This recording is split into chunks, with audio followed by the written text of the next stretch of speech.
sisters like Angel and Ally, where we highlight individuals that make a difference in their community. And of course, tonight's guest. Angel, do you want to do the introduction? Tonight's guest is somebody that we know from back in the Philippines when we were actually in elementary school. He was our teacher, actually Ally's teacher, not mine. But he won a lot of awards here in the United States. He's very known in the La Salle Green Hills community. And I'm so happy and honored that he's here today. Medyo kinakabahan ako kasi teacher talaga ang tingin ko. But I'm so happy that we're actually conversing like now. Ally, you had something to add? Of course. I also want to say, or pinagsisigawan ko sa buong mundo, na Sir Ramil Buenaventura, also known as Rampage Math on his YouTube channel, is a math teacher for La Salle Green Hills in New York City for 29 years. I was his first advisory class back in school year 1991-1992 on class 6I. So mga 6I dyan, kamusta kayo? And guess what? Award-winning teacher to. Ano ka? He is the New York City Department of Education Big Apple Teacher Excellence Awardee. He is also the New York Daily News Hometown Hero in Education. And he is also the Outstanding Filipino and America 2019. Kasabay na si Catriona Gray. Ano ka? 2019. Buenaventura. All right. Yeah, hey. Thank you very much. Hello. Hi, Sir Ramil. So happy to be here. Pinapanood ko lang kayo and then, suddenly I'm here. Angel and Ally, awesome talaga. YouTube channels nyo. It's making an impact and as I said, I'm so proud to be here. Salamat for the invite. Yes. And ang YouTube nyo rin pinapanood namin. It's so fun. Math, isipin yung math, ang dali-dali. Pinapanood yung video mo. And Ally, ni-reveal mo pa na 29 years ago yon, ha? Yung first student kita. Marireveal ang age natin. Timeless ka kasi, sir. Kung ano yung itsura mo nun, yun pa rin ang itsura mo ngayon. Kaya mamaya, at the end of the episode, ibibigay nyo sa amin ang tips. Yes, sasabihin natin. Angel, salain na natin si Sir Ramil. Anong una nating question? Well, simulan na natin sa experience nyo sa La Salle Green Hills.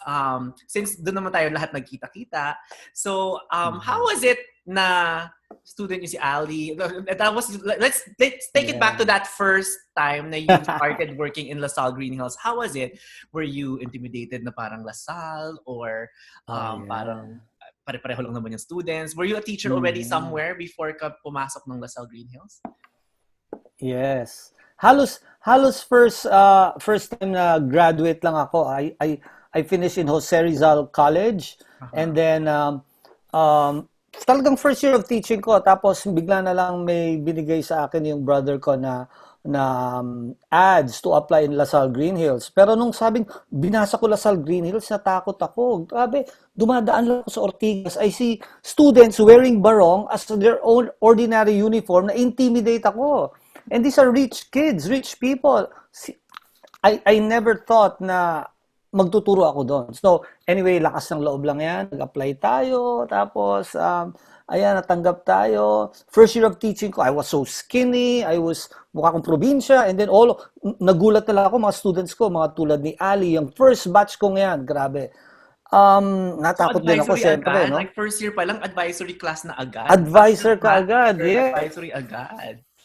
I don't know how to handle them, how to relate with them, but wala, I just try to be myself. Tapos nag-click naman. Mababait kasi mga La Salle kids eh. And then with Ally, yung klase nilang yan, talagang pinapanalo pa nila yung class ko ng basketball. Di ba? Champion tayo, Ally? Champion! Kahit sa basketball, di ba? Nagkakalakihan! Nag-basketball ka ba, Ally? Or nag-cheer? Siya cheerleader nun. Cheer lang ako noon. Siyempre, doon tayo sa mga kagandahan. Joke lang. Kasama si Bobby, di ba? Si Bobby ang cheerleader. Ako ang backup ni Bobby. Joke ako.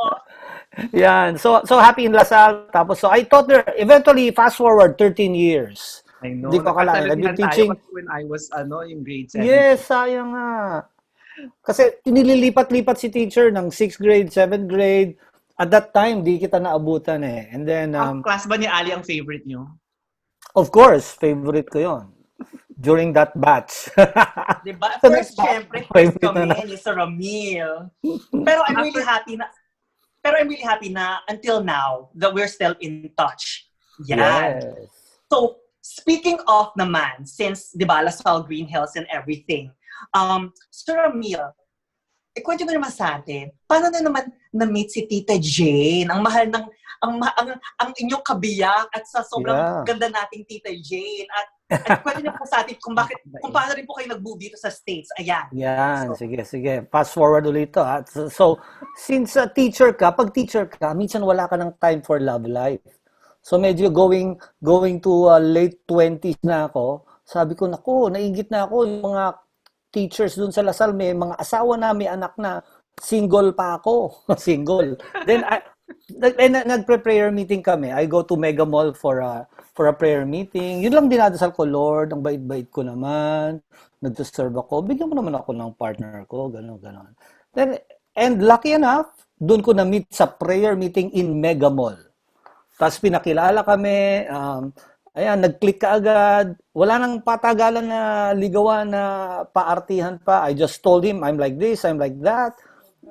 Tapos I just told her, tapos tatanggap niya kahit sinasakay ko siya ng non-aircon bus, kahit na nakikita niya ako naglalabas sa bahay, that's the real me. Nakirmit, kuripot itong boyfriend mo. She accepted me as I am, and of course I accepted her, no? And fast forward ulit, tapos buhay sa Philippines, we have 2 kids na. I'm sorry. We had 2 little kids. Yes. Wow. And then mahirap mabuhay even yung Lasal salary ka, it's quite better than the other salaries, pero it's not enough to raise a family. So that's the time we look for, a greener pasture.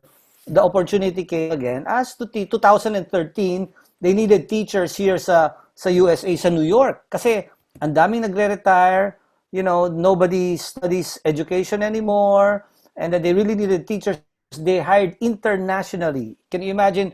The Department of Ed went to the Philippines and interviewed and hired us all. We're about 100, almost 170 teachers hired from the Philippines back then, 2003.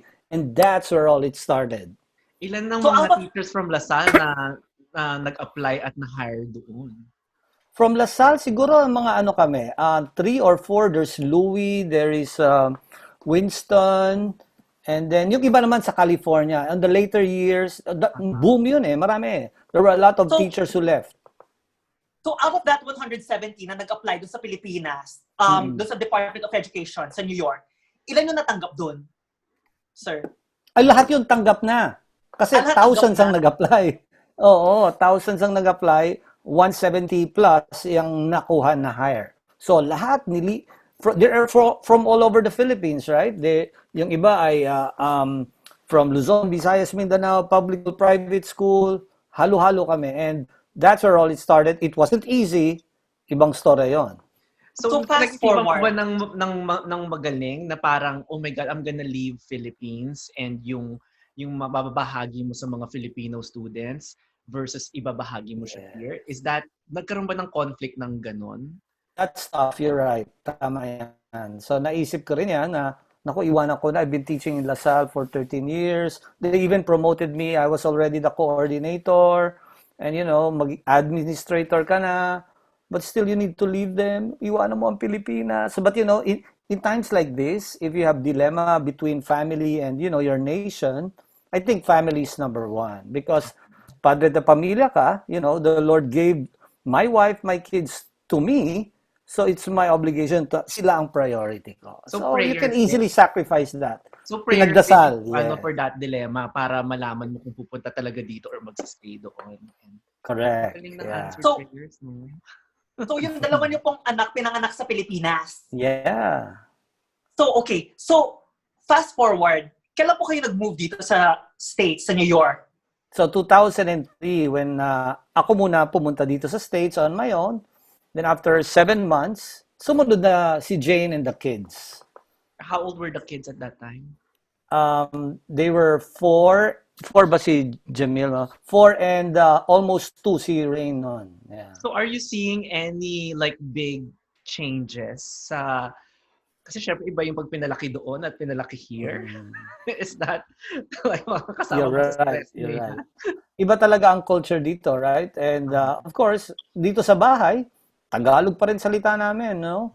Tapos Filipino tradition, culture, they eat anything na Pinoy, lahat Pinoy. Kasi easily naman sa school na madali sa bata, they can easily adapt. Yung relationship with classmates, the language, the norms, madali sila mag-adapt and pero still pagdating to sa bahay, it's the Filipino values. But it's the So that, opposite. Huh? I'll tell you this. They also teach us the American way, the American culture. They nabuksan, kumbaga namulat din ang isipan namin when these young people, they're sharing their thoughts and ideas with us. wow naman. So, ang ganda naman no, na may magandang, na may voice yung mga kids po ninyo, at pinapakinggan nyo po sila. Siyempre, di ba, typical Filipino mentality sa Pilipinas, kung ano lang ang sabihin ng magulang. Bait naman talaga ni Sir Ramil. Kaya naman ngayon talaga, successful din ang mga anak ni Sir Ramil.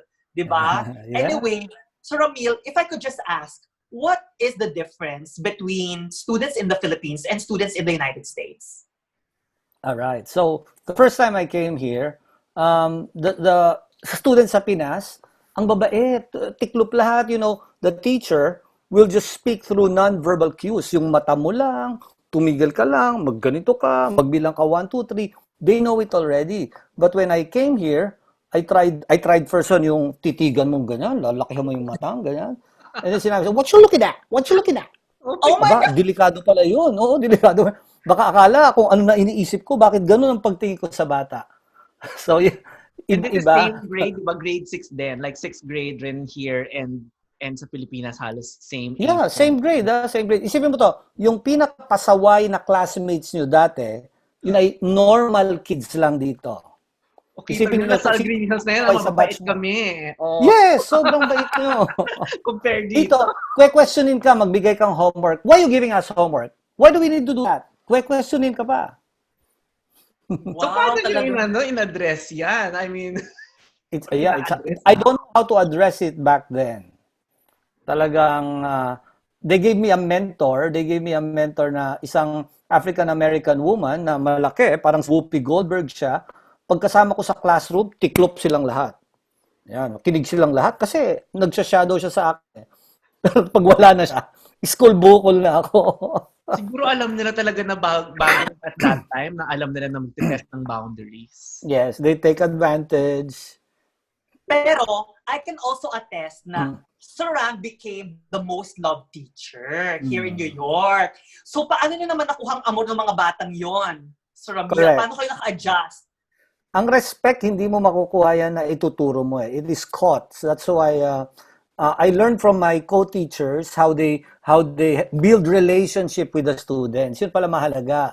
Kakilalanin mo sila, kinakausap mo, alam mo yung family background nila, then eventually, gumagaan ang pakiramdam nila sa'yo. That's the time they would understand you as an adult, they know where you came from, ikaw rin maintindihan mo, ganun pala pamilya niya, kaya siya ganyan. Ang tatay niya pala ay nakakulong, o yung nanay niya ay hirap na hirap sa pagtatrabaho. So, mas naliliwanagan ka. Ito ka while though, 4 years ako dun sa first school na yon. Siguro in 4 years, nag-improve ako, pero it's not enough. Pero nakatulong naman because after that, I moved to another school which is more diverse. Yung pala maganda dito, pag mas diverse siya, mas nag-calm down yung mga bata. Oh, wow. So, Yeah.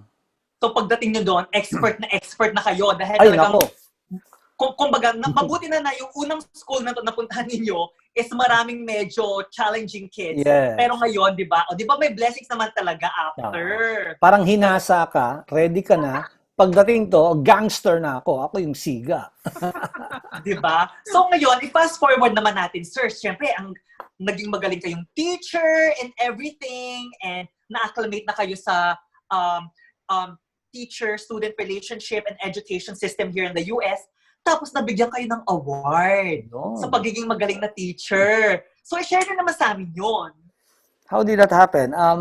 So, pagdating ko na doon sa charter school, it's so easy now. I can do what I do in LaSalle. Minsan nagpapalaro ako, sinasayaw ko, kinakanta ko, whatever you see, whatever I do in YouTube, I do that in the classroom talaga. Nagpapalaro ng Nerf gun, tapos nagvi-video games kami, ini-integrate ko sa math.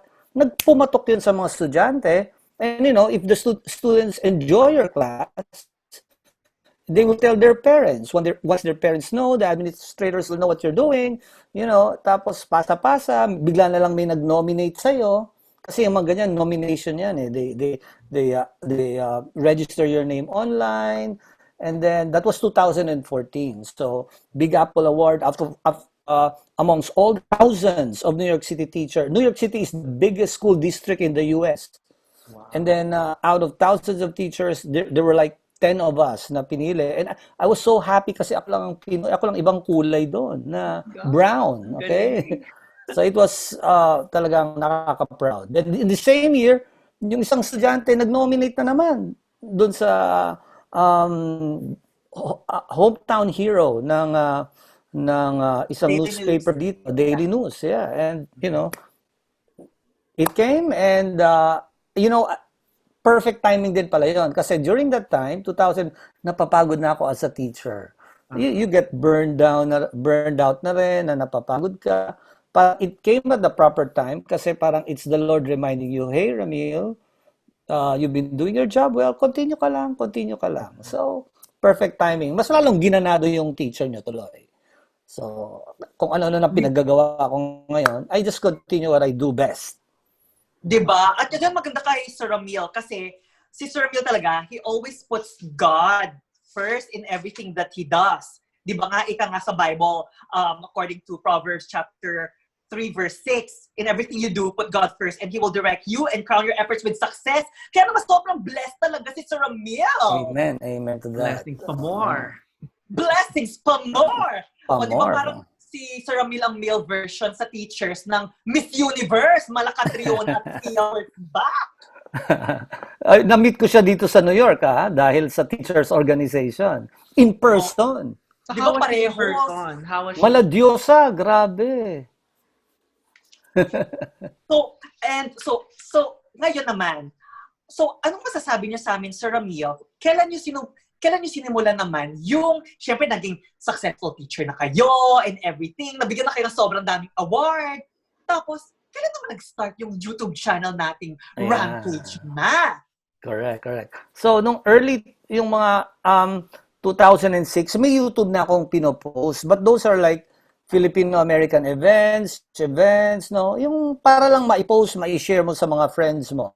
Tapos, eventually, nung later years na, like 5 years ago, I was thinking na, let me just post my videos. Kasi tumatanda na ako eh. Sabi ko, maybe next time, pag nasa klase ko, i-play ko na lang ang videos ko. Students, I'm watch this video, and that's me, don't worry, I'm teaching it. Yun ang plano ko. Baka wala na akong energy pag tagal, di ba? I'll retire at 65, so i-play ko na lang. Gumawa ko ng maraming videos na pumatok na gusto nila. I made music video style, pakulo style, direct teaching style, parang Q&A answer. Nag-click man. And then, before the pandemic, there was this student who said, hey, Ram, did you know that you already have almost 1,000 subscribers? Nasa 900 plus. What? I didn't know that. So sabi niya, you do something para maging 1,000. And what do I get if it becomes 1,000? He mentioned monetize. So, what do you mean by that? So, kinempty na sa akin, ganyan. Oh, really? So, dinagdagan ko pa na. Siyempre, pandemic, we're doing online. Talagang na-challenge ako to make more videos. Kasi, I actually use these videos as a learning tool. Pag nag-zoom sila, we watch the YouTube videos together, which is my own teaching, and then I pause it, and then I can focus at them. Para hindi yung hati yung isip mo. Kasi ang problema, pag nag-YouTube video teaching ka, pag nag-zoom ka live, you cannot look at the kids. Sa gallery view, hindi mo makikita, di ba? Yeah. So, let's watch it together, and then I am looking at them, I'm looking at their reactions, their learning, and then I pause it kung may nakikita kung, hindi nila naiintindihan. So, it became a learning tool, and I might as well share it to the world. Then it evolved into videos for teachers na rin. So sabi ko, let me just focus on math, uh, training for teachers, and culture. So yun ang tatlong focus natin. Wow naman. I So, have, hindi lang it teacher went to 3,000 subscribers na. It goes up and down, I just throw it out there. Bahala na kung may manood o hindi. Ang galing. Talagang idol talaga si Sir Ram. So anyway, Sir Ram, enjoy my question ka ba for Sir Ram? No, it's okay. You can ask. So Sir Ram, I wanna ask, Meron ka. how has teaching been with you since the pandemic? Like, paano mo sila binibigyan ng mga exams? Tapos, paano mo na make sure na alam nyo yon? Like, ano yung paano can you please tell us like a quick like summary of kung ano yung plus, yung advantage nung naging pandemic tapos online na versus nung before? Mm-hmm. Alright, so sa pandemic, maraming challenges rin, di ba? When they're learning online, because, the students here, kahit na nasa US ka, some of them will have internet problems, some of them would not have device, they have to share with their siblings, some of them have family issues, they cannot show what's in their background, something like that. So, mahirap. Tapos yung may mga special needs, how do I reach out to the special needs? Kaya talaga, the proper timing talaga yung videos, because when I send them the link, they can watch and rewatch it according to their own pace. So what do? Pagdating sa klase, last time I did like 3 times, nagla-live Zoom kami. And then I have a document camera, I'm actually demonstrating things, I'm explaining things. And then there are also days na when they are learning on their own. Ang maganda dito, the positive thing is students are trained to learn on their own. Because in real life, ganun naman di ba? Tayo, if you wanna learn something, I wanna learn about makeup, how to make myself presentable, I type in YouTube, AllyCat Castle. I wanna learn about LGBTQ issues, I go to your channel, di ba? Ganyan, in real life. Kaya, this is a training for their kids to learn independently and not to depend on the teacher all the time. I'm just supplier of the outline or the guide of what you need to study, but on your own, you can learn. Grabe, no? And who would have thought na parang, because of this pandemic, like, this technology can bring us together wherever you are in the world. The one good thing also about talking about Rampage Math, which is the YouTube channel of Mr. Ramil Buenaventura, is nakaka-connect din siya sa mga iba't iba at natutulungan niya ibang mga teachers sa iba't ibang mundo. Di ba, Sir Ram? Yes. I was able to connect with a teacher from Sinoel Pabalan. He's from China. Okay? Sila ang unang naka-experience nito, no? And sila ang unang nagtuturo na face-to-face, natapos ang pandemic, bumalik sa classroom, naka-mask silang lahat, so from Canada, and it's so nice, really. Teachers sharing their best practices, teachers sharing kung what worked, what didn't work, and they give suggestions. It's really building communities rin, building communities. Diba? Yeah. Parang din pa tayo highlighting individuals within their community and then reaching out with the world and the universe. Amen. So, pangalawa naman, sir, since ngayon, di ba, sobrang dami na successful sa career, successful sa family, di ba? Successful na talaga sa lahat, pati ang mga teacher-student relationship. So, can you also please tell us, kasi di ba, you're very active in serving the Lord in the church. Mm-hmm. So, can you also give us that story of yours? Yes, correct. So, as I said, Angel asked me a while ago, we prayed for this one, no? Kung talagang dapat ba akong for us to migrate and go to the States, talagang dinasal namin yun kahit sa application process pa lang. And we realize that all these blessings are really coming from the Lord. Siyempre, hindi naman lahat perfect ang buhay sa Amerika. Na-experience natin lahat yan, no? But kahit na may negative yan, mas marami pa rin ang positive. Yan mahirap sa Pinoy Iniisip lagi yung mga negative sa buhay, nakakalimutan yung mga positive. So I just always look at those blessings for me and my family. And sinasabi ko, how can I repay the Lord? I can only repay the Lord through, service to the community, service to the church. Kasi talagang overflowing ang kanyang goodness. That's why my wife and I were serving yung katabi lang namin yung simbahan kasi yung parish church.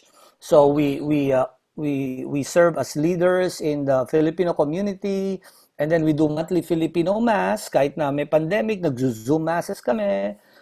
Once in a while, I'll also help in the teachers group, the AFTA group, right? So we really need to give. Iyan lang talaga, give to other people kasi not all PhilAms are as lucky, or not all PhilAms would have the opportunities or the help that they could get. And the Lord will touch us to touch other people. Siguro ginagamit kami, tulungan nyo nga yan, tulungan nyo yan.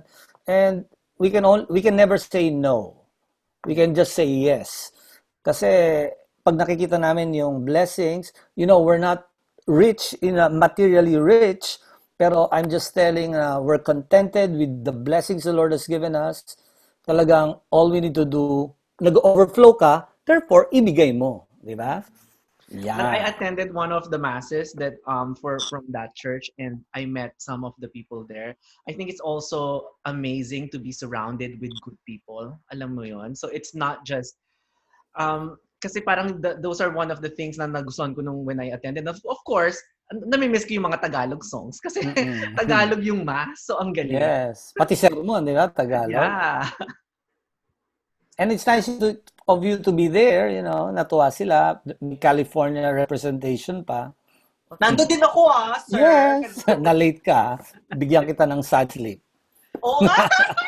Oo nga pala, yung sad sleep, di ba? Happy sleep. Oo. Hoy, ginagamit ko yun, ha. May happy sleep pa rin ako dito sa Amerika at nauuto pa rin sila. Oh my God. So na-appreciate pa rin nila yun.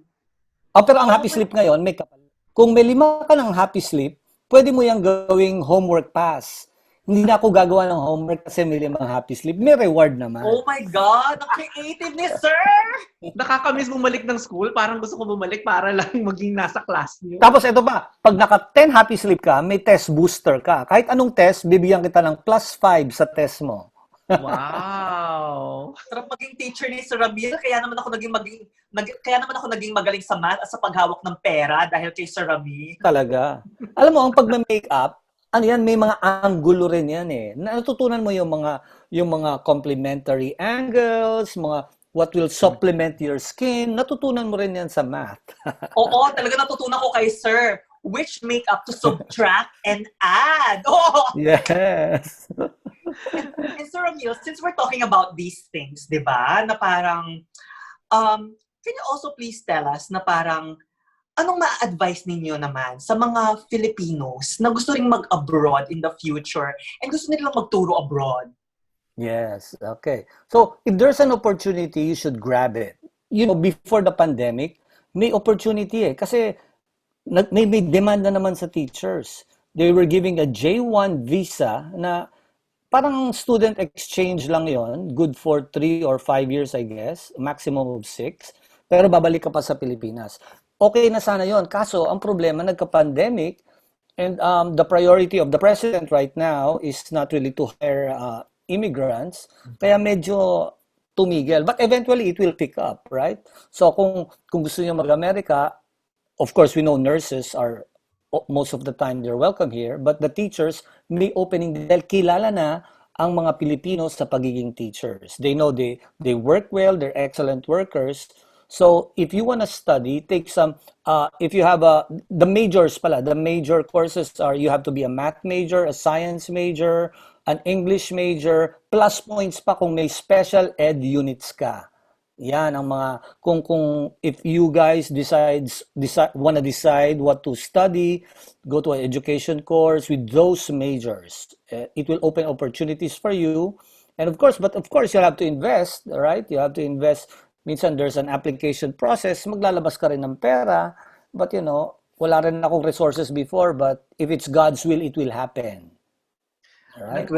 Nag-alarm na kanina ha, but I have a question. So, ang one of the best things na nagustuhan ko rin lately is ang galing na we can talk to our teachers. Kasi of course, growing up, the way I see teachers is like parang untouchable, hindi ko maging makausap yan, ganyan-ganyan.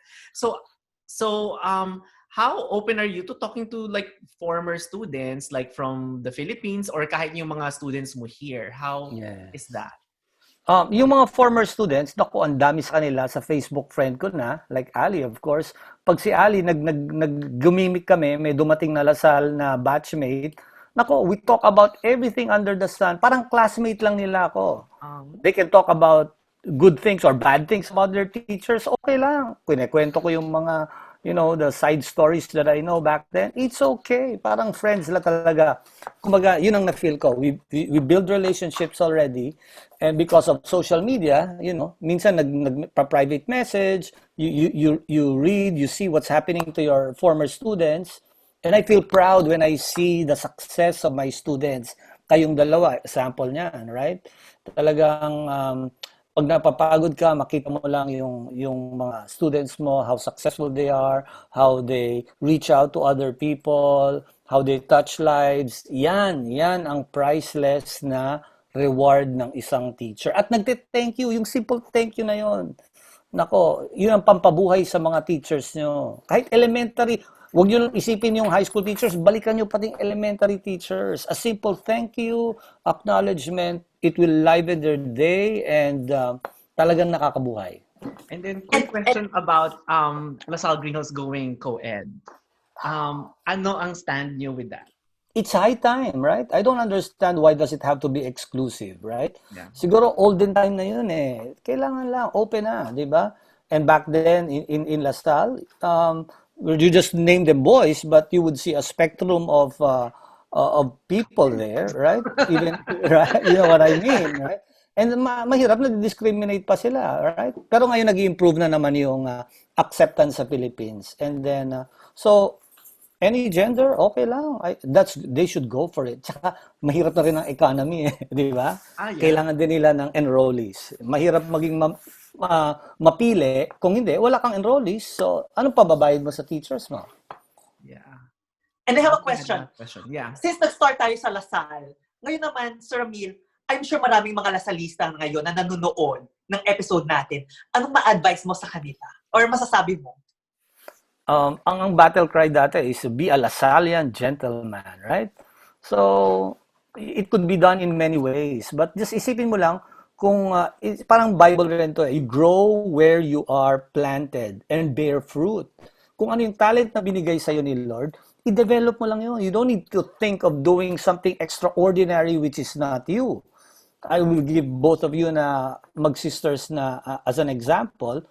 Ali, your talent is really, transforming people, making them beautiful, making them confident. Be the best. Be the best makeup artist here in the US. And then Ali, what you do as a health worker or you do as an actress, talagang be the best. Nakikita ko yan. Nafi-feature kayo. Nakikita nila, makikita ng tao yon. You don't need to show it to others. People will know that you are growing and you're reaching out. So Lasallian, former Lasallian students, tuloy nyo yung ginagawa nyong maganda. Lahat naman tayo may positive talents. And hindi lang pansarili, dapat lumalabas din. Nag-share din sa labas. Yeah? Thank you so much. I love all the kind words and it's been so amazing to have you here. We're almost gonna get cut off, so I'm gonna ask the last 3 quick questions that we ask all of our guests. I know usually sa babae yung nag-answer, but I'm sure you also have your own beauty tip, health tip, and self-care. Okay, beauty tip. Ito, beauty tip. Makinig kayo, ha? Kailangan may asawa kang beauty muna. Kasi si Jane, beauty talaga yan. At makikita mo, makinis at siyang nag-aalaga sa akin. Bago ko matulog, sabi niya, Dad, maghilamos ka na. Minsan tinatamad ako. Pero siya magre-remind, hilamos ka na. Pagka hilamos ko, ayan na, pahid 1, next, patuyin mo, pahid 2, and then pahid 3. Kahit di ko alam kung ano yung pinapahid ko, I just trust her, right? So, pero I could remember she's using in the past Obagi, Nuderm, Olay, tsaka Fresh. Yan yung mga naalala kong products na ginagamit niya. And then, pero ngayon, care of Johnson's Baby Powder. Ginananggayan ko lang yan. So, for beauty yan. For health? For health naman, unfortunately though, 2 years ago, I had I had the heart operation, nagka-quadruple bypass ako. So I just continue with the medications. May maintenance medications ako. Continue with your medications. Follow what the doctor says. Okay? And kasi at my age, 50 na ako, mahirap na gumawa ng too much physical activities. Basta may walking lang pala mahalaga. I see to it, I walk every day or every other day, maka 2 to 3 miles ka, okay na yon. It will make your blood pump hard talaga and to be healthy. Yeah, walk and medications, vitamins, all of that. Oh, thank you so much, Self-care Sir pa, self-care. Ay, Oh, you forgot the self-care, huh?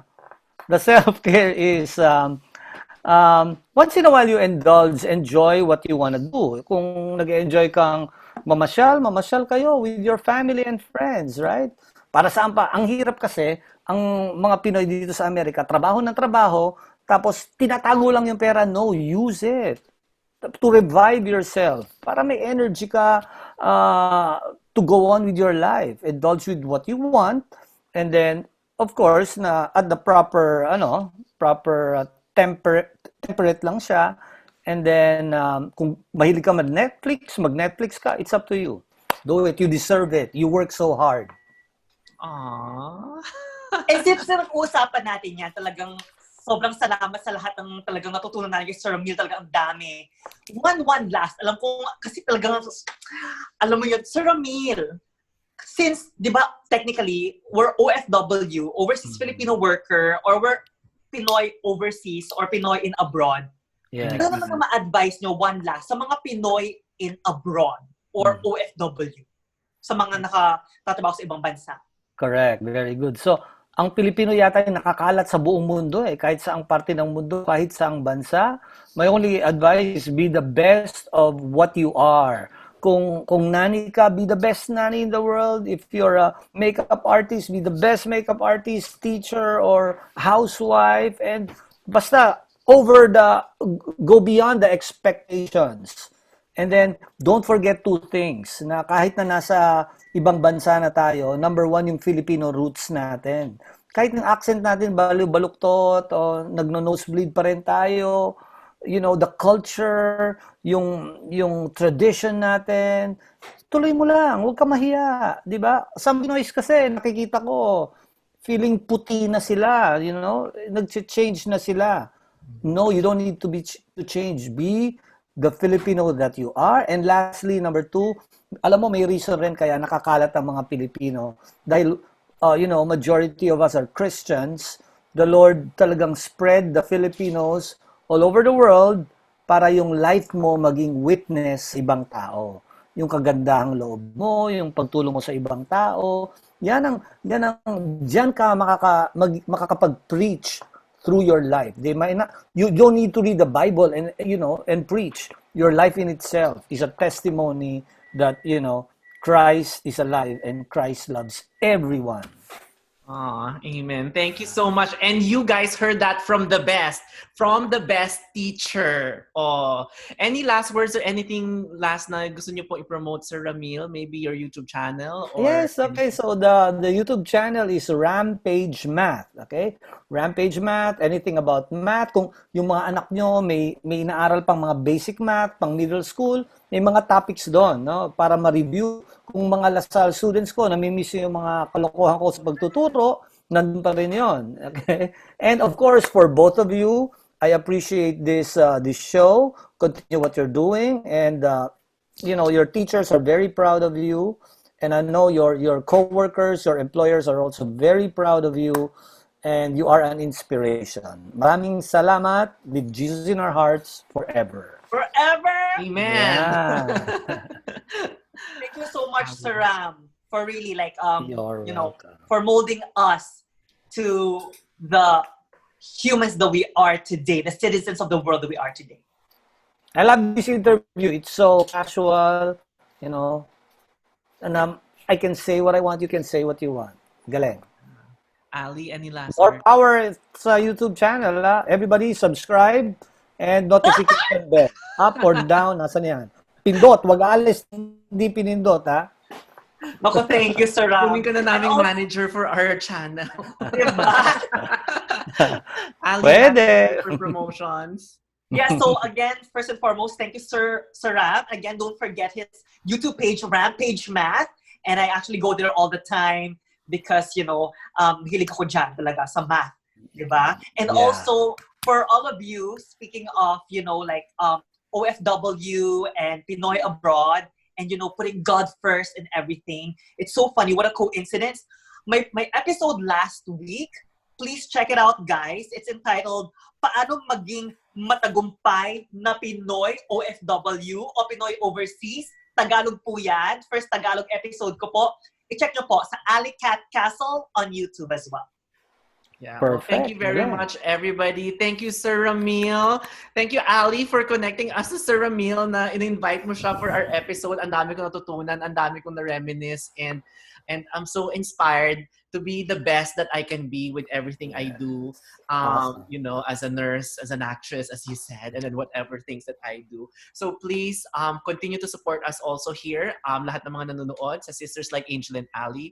We want to bring you all the best people that we know, so you all also can be inspired and that we can hear from each other. Again, this is Angel. And I'm Ali. And today we had Sir Ramil. Bye!